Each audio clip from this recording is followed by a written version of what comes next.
Hello, ಎಲ್ಲರಿಗೂ ನಮಸ್ಕಾರ. ಇವತ್ತು ಫಾಕ್ಸ್ಟೈಲ್ ಅಂದರೆ ನವಣೆಯಿಂದ ಹೇಗೆ ದೋಸೆ ಮಾಡೋದು ಅಂತ ನೋಡೋಣ ಬನ್ನಿ.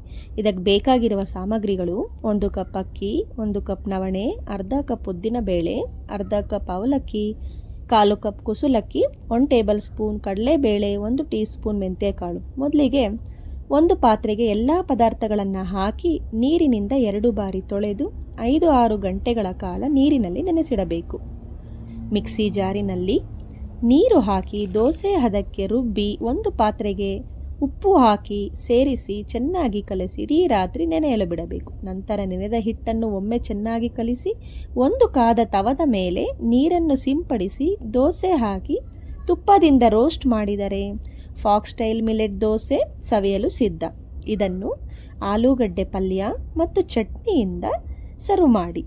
ಇದು ದೇಹದ ತೂಕ ಕಡಿಮೆ ಮಾಡಲು ಸಹಾಯ ಮಾಡುತ್ತದೆ ಹಾಗೂ BP, ಶುಗರ್ ಕಡಿಮೆ